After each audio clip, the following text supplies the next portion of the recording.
bem-vindos a mais um programa Soja Brasil.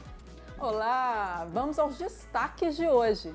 Projeções indicam aumento no preço do frete. Vamos entender como é que fica o mercado internacional com a posse de Trump. Eu acho que a grande mensagem nesse momento é um enorme ponto de interrogação. Expedição Soja Brasil. As nossas equipes passam pelo Rio Grande do Sul e também pelo Paraná. Faltam poucos dias para a abertura nacional da colheita da soja. Vamos conhecer a importância da soja para Mato Grosso, o estado onde acontece o evento. Uma grande contribuição para o crescimento da produção de soja. Tem ainda a meteorologia e os destaques da soja. O programa Soja Brasil está começando. A gente começa o programa de hoje falando de um tema que pesa no custo de produção do produtor, né, Michele? Exatamente, Kelly. Estamos falando do preço do frete, que deve ter um reajuste no período de escoamento da safra. As projeções da Exalc-Log indicam um aumento médio de 20% no valor do frete. Para o especialista, o aumento está diretamente relacionado a fatores como recuperação da produção, concentração do período de colheita com janelas mais curtas entre os estados produtores e relação das trades com a ferrovia. Esse repasse ele vai acontecer para o produtor, tá? E isso tem impacto, né? Porque se a gente pega como exemplo o próprio Mato Grosso, logística, né? Preço do frete aí até chegar ao porto, representa aí cerca de 20 a 30% do preço do produto, tá? Então, assim, é um impacto muito grande de custo que se tem a logística hoje no Brasil para produto agrícola, que, de certa forma, possui um valor de baixo valor agregado, tá? Então, qualquer variação, tá, de 1, 2 reais por tonelada, por si só, já tem impacto. Imagina aumento aí de 20% no preço, tá? Então, assim, o produtor, com certeza, ele vai ser penalizado por esse aumento de custo. Segundo a Cifreca, o frete na rota Sorriso, no Mato Grosso, a Itaituba, no Pará, em fevereiro de 2024 foi de R$ 264,48. A projeção indica um valor de R$ 286,31 para este ano no mesmo período. Para Federico Vega, CEO de uma plataforma que conecta 900 mil caminhoneiros a 25 mil empresas, a oferta e a demanda são as principais alavancas de flutuação de preços. Você tem uma demanda por serviços de transportes muito concentrada em um período muito curto do tempo, do ano, neste caso, o que vai fazer é que, por causa da oferta e demanda, o preço do frete aumente. Se você olhar, por exemplo, o ano passado, o preço do diesel aumentou 3%, a inflação foi 5%, mas o preço do frete já aumentou 7,5%, ou seja, o aumento no preço do frete o ano passado foi comandado principalmente por um efeito de oferta e demanda. E este ano, pelo menos nos primeiros 6 meses do ano, eu tenho certeza que vai ser um aumento comandado pela oferta e demanda. O assessor técnico da Associação Nacional de Transporte de Cargas e Logística explica que, diante dos números projetados para a próxima safra, serão necessários aproximadamente 10 mil caminhões adicionais para atender a demanda. Na prática, o que vai acontecer é que, para você atrair caminhões para transportar grãos, ou essa quantidade maior de grãos, você vai ter que ofertar alguma coisa acima do que ele está recebendo, senão ele não vai sair de onde ele está, né, para ir lá transportar grãos. Então, isso tende a fazer com que o frete suba. E agora vamos falar de mercado internacional de soja. Com a posse de Donald Trump, nós queremos entender como é que deve ficar a relação China-Estados Unidos e qual é o papel do Brasil. Possíveis mudanças nas relações comerciais dos Estados Unidos moldam os preços e a dinâmica desse mercado. Para conversar com a gente sobre esse assunto, a gente já tem aqui o nosso convidado, o analista científico Felipe Serigati, que já aparece aqui com a gente. Felipe, como é que você acredita que vai ficar? Vamos começar falando de China e Estados Unidos. Bem-vindo aqui com a gente no programa Soja Brasil. Em primeiro lugar, muito obrigado pelo convite. Pois é, então temos aí a chegada do Donald Trump. Por mais que a gente tenha já o primeiro mandato que possa servir de referência, eu acho que a grande mensagem nesse momento é um enorme ponto de interrogação. Vamos colocar aqui um exemplo prático, tá? O Trump, ao longo das eleições, tinha ameaçado a China a elevar barreiras tarifárias para os seus produtos em 60%. ao longo da primeira semana após a posse dele, ele anunciou um aumento de apenas 10%. Em condições normais, isso seria o mercado ia agir de maneira desfavorável. No entanto, como foi abaixo do que ele tinha sinalizado, o mercado até sinalizou de maneira muito favorável. O fato é, nós não sabemos exatamente em qual direção que o Trump vai direcionar suas barreiras tarifárias. Caso ele cumpra o que for prometido, nós vamos ter o quê? De fato, ou provavelmente imaginando uma retaliação da China, como houve no primeiro mandato, certamente a China vai buscar seu fornecimento de soja junto com outros países. No primeiro mandato, o país que teve ali, que foi mais beneficiado com essa situação, foi justamente o Brasil. E aí você falou aí uma coisa interessante, o Brasil tem que aprender a segurar um pouquinho mais, aprender a negociar tanto quanto os chineses. Qual que seria aí o recado para o Brasil?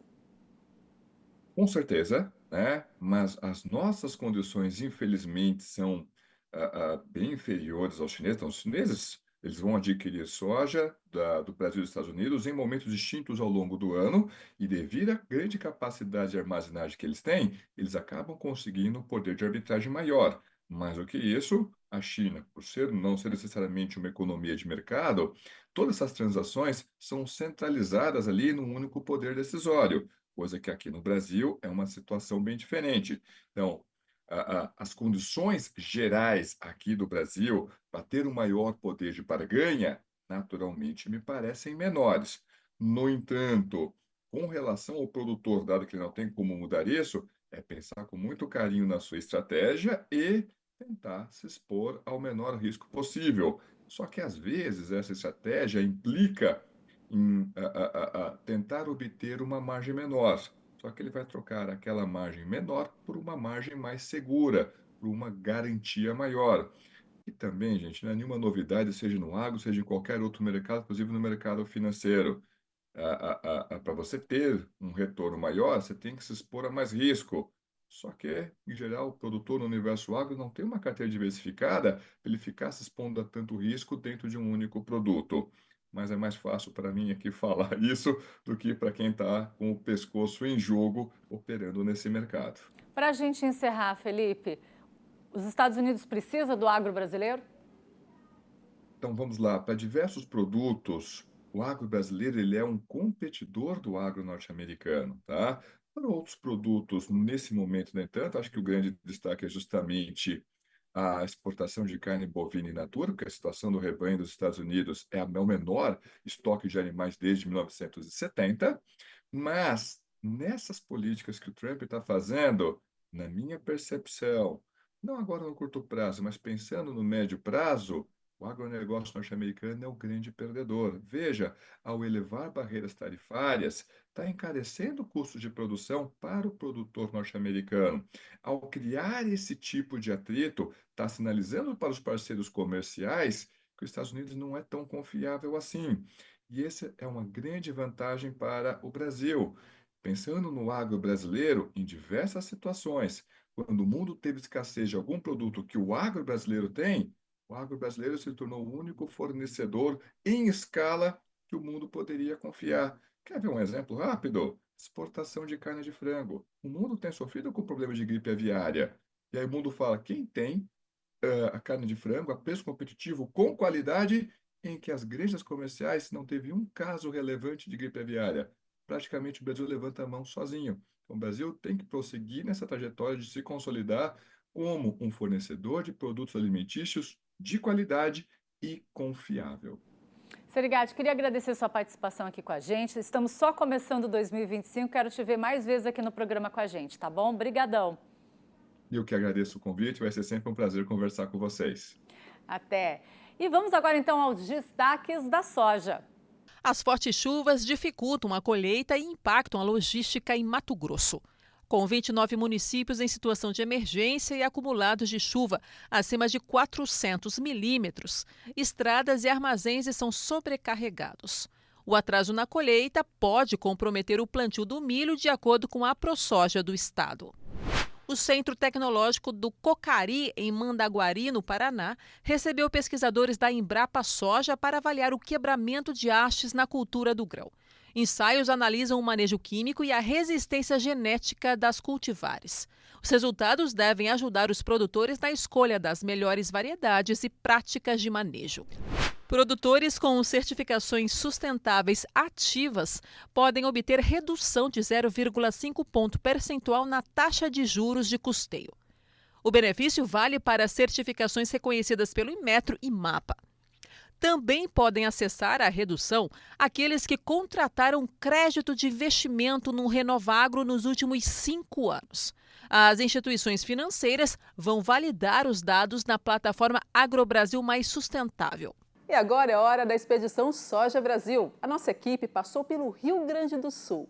Por lá, a safra está bem desigual. Clima e falta de recursos são os fatores que mais impactam no ciclo 24-25.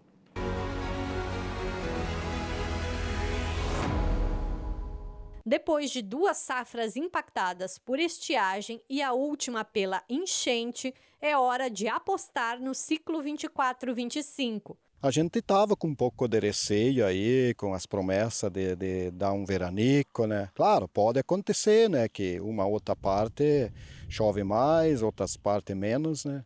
Mas a gente tem esperança, né, de fazer uma safra normal, né? Segundo a Emater, nesta safra devem ser semeados 6.800.000 hectares. Como o cultivo na região é feito geralmente em terras baixas, os impactos de excesso de chuva são maiores. Nós temos 20 hectares hoje no nome aqui, 25 hectares, né? E nós não conseguimos financiar mais que isso. Segundo a ProSoja, muitas áreas comprometidas devem se refletir em uma safra menor. Nós temos várias propriedades que ou vão plantar sem tecnologia nenhuma, inclusive semente branca, né, sem tratamento, né, e sem insumos. E outras áreas vão deixar de ser plantadas, né? Justamente porque estão totalmente destruídas em função das cheias, e também a lixiviação em muitos lugares vai prejudicar a produtividade. E vamos ver então a previsão do tempo, começando pela região sul.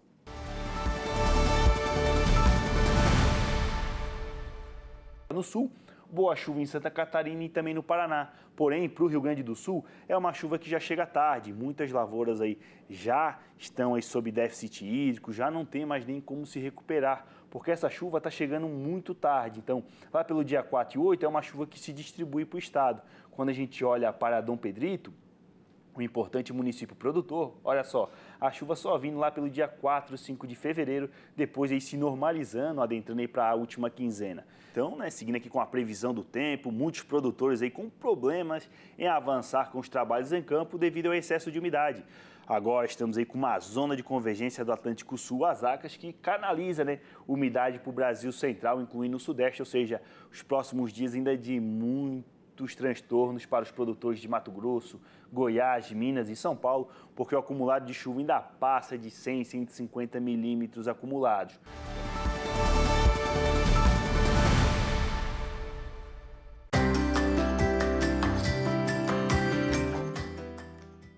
Sou Sidney Fujivara e estou aqui no município de Paranapanema, no estado de São Paulo, onde a safra de soja já começou.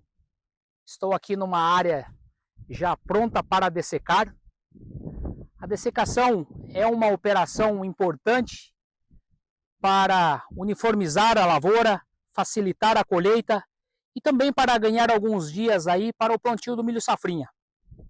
Esse ano tivemos chuvas regulares durante o ciclo da cultura da soja, então a lavoura apresenta aí um bom potencial produtivo. E também vamos plantar o milho safrinha aí numa janela boa, de janeiro a fevereiro, entrando um pouco em março. Então a expectativa também para o milho safrinha é muito boa. E é isso, pessoal. Desejo aí uma boa colheita e uma boa safra a todos.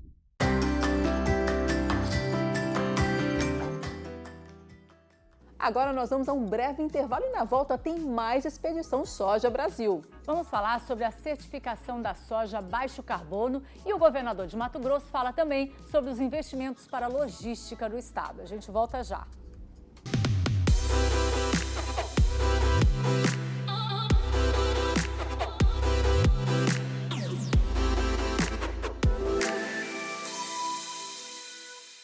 Realização Canal Rural e a ProSoja Brasil. Patrocínio 4x4 é Triton, Triton é Mitsubishi. E Rara, agricultura é nossa vida. Intacta 2 Extend, produtividade e 2x é 2 vezes mais tecnologia. Campo Forte, nosso forte é fazer você produzir mais. Coordenação técnica Embrapa. Consultoria, Safras e Mercado, Harvard Agribusiness School e Climatempo.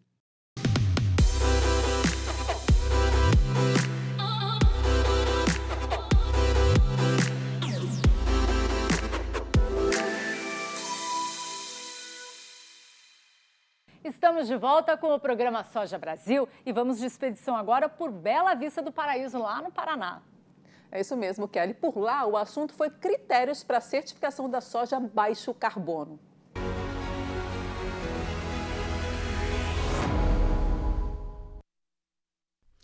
Boas práticas no campo. É o que promete o programa Soja Baixo Carbono da Embrapa, que vai certificar a soja produzida com baixa emissão de gases de efeito estufa. A metodologia, ainda em desenvolvimento, também deve abrir novos mercados para o produtor. Esse processo de certificação que está sendo previsto para a atribuição do selo soja baixo carbono, ele é um processo de adesão voluntária por parte do produtor, é do tipo MRV, né, mensurável, reportável e verificável, né, e passa pela auditoria de uma empresa certificadora de terceira parte.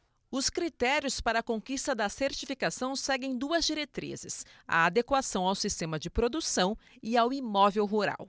Temos aí critérios relacionados à legalização do imóvel rural, ao atendimento da legislação trabalhista e ambiental, também a questão das queimadas deliberadas, né, ou propositais que não podem ocorrer. Nós temos como práticas obrigatórias o sistema plantio direto bem feito, de acordo com os seus 3 princípios básicos, que são o mínimo revolvimento, a diversificação de culturas com a inclusão de plantas de cobertura e também a cobertura permanente do solo. A questão do uso de práticas de inoculação e co-inoculação nas culturas que fazem parte do sistema de produção. Por fim, o critério de elegibilidade, talvez que seja o mais importante, é o balanço de carbono no sistema de produção de soja. Em Bela Vista do Paraíso, este produtor foi um dos primeiros a adotar práticas para a conquista do selo soja baixo carbono. Eu estou aí trabalhando na ordem de 40% a 50% menos produtos químicos na minha lavoura. E 40% a 50% menos custo com isso também.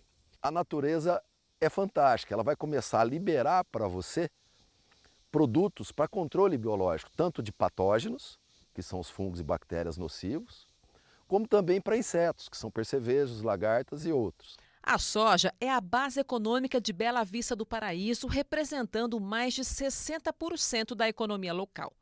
Com práticas sustentáveis como as do programa Soja Baixo Carbono, o município busca se consolidar como referência em produção responsável, gerando emprego e renda para seus 15 mil habitantes. Mesmo sendo um município não tão grande, mas o principal produto nosso é o soja. O município, até os negócios na cidade é feito em soja, né? Você vai comprar um carro, um trator, um caminhão, não é o valor, é tanto soja. Ou é pago no 30/4, ou é dividido aí em 3 anos. Então é a nossa moeda. E é isso aí que vem gerando emprego no nosso município até hoje. Com esse selo, eu vou ter várias vantagens. Sem ideologia, as vantagens são financeiras. Eu vou ter desconto em financiamento, eu vou ter valorização desse produto, porque com soja baixo carbono, meu soja vai ter um valor melhor no mercado. É isso aí. E agora vamos falar de sustentabilidade e produção brasileira mundo afora. É hora da palavra do especialista.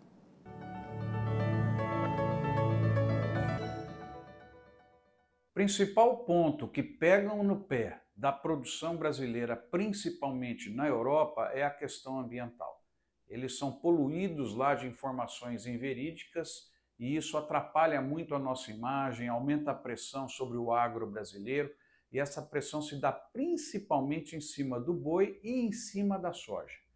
E aí que vem, nós temos um produto que é único no mundo, que eles não têm isso nos principais países europeus, nos países da Ásia, que é o Código Florestal, que vocês sabem o quanto foi difícil para o Brasil chegar a um consenso e aprovar esse código lá pelo 2012, mais ou menos.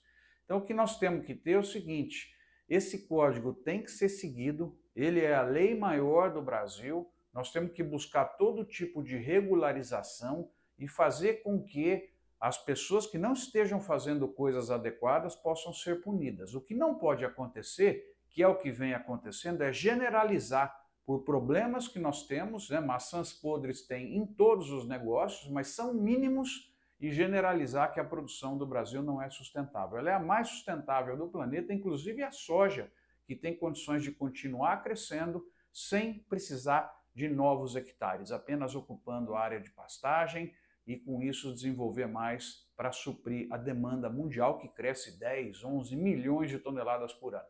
E agora é hora do Soja em 1 Minuto.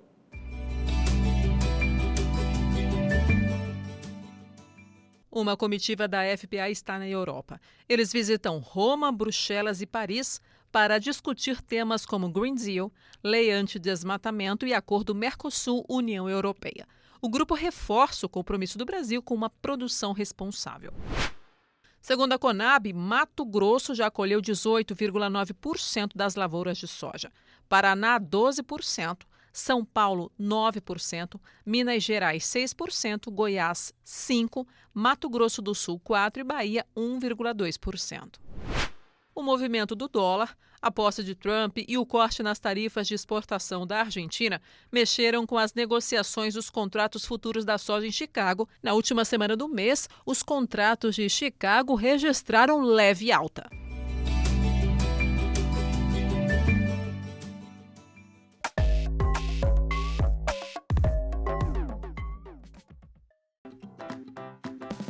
A batata chips é um petisco popular, crocante e saboroso. Você sabia que a soja pode estar presente em algumas versões? Isso acontece principalmente por 2 motivos: o uso de óleo de soja na fritura e a inclusão de produtos derivados da soja, como a lecetina e também temperos.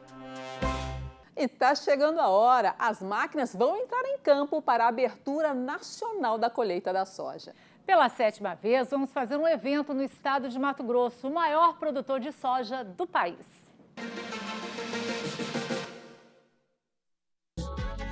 A soja é o carro-chefe das exportações brasileiras e desde os anos 90, Mato Grosso lidera a produção no país, impulsionado por avanços tecnológicos e alta demanda.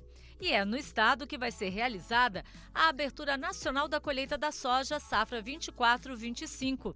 E nós conversamos com o governador de Mato Grosso. E o governo de Mato Grosso tem feito importantes investimentos na infraestrutura para garantir o escoamento, melhorar a logística, mas, acima de tudo, melhorar a qualidade de vida dos mato-grossenses. Serão quase 5.000 quilômetros que nós estamos concluindo de rodovias que foram asfaltadas nesse período aqui como governador, e eu tenho certeza que é uma grande contribuição para o crescimento da produção de soja, mas o crescimento do agronegócio mato-grossense e da qualidade de vida de todos os brasileiros que aqui estão. Anote na agenda, dia 7 de fevereiro, a partir das 8 horas, horário de Brasília, direto da Fazenda Esperança, em Santa Carmen, região de Sinop, tem início a programação com café da manhã. Às 9 horas de Brasília, começa a transmissão ao vivo pelo Canal Rural e nas redes sociais do Soja Brasil. Teremos almoço especial e show para comemorar a largada das máquinas e os 20 anos da AproSoja Mato Grosso. Não perca esse grande evento e essa safra de informações. Vai ser um belo evento, né, Michele? Tá todo mundo convidado. E o programa Soja Brasil de hoje fica por aqui. Por conta do evento, nosso próximo encontro vai ser no dia 21 de fevereiro. Continue acompanhando todas as notícias do setor no site Soja Brasil e no nosso Instagram, que é o @projeto SojaBR. Mande suas sugestões, vídeos e fotos no WhatsApp que aparece aqui na sua tela. Obrigada pela companhia e até o próximo programa. Tchau, a gente se vê. Tchau, tchau.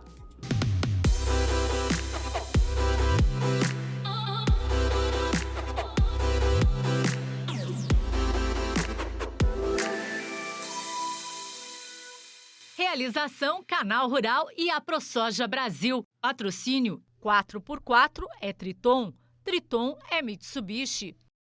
E Rara, agricultura é nossa vida.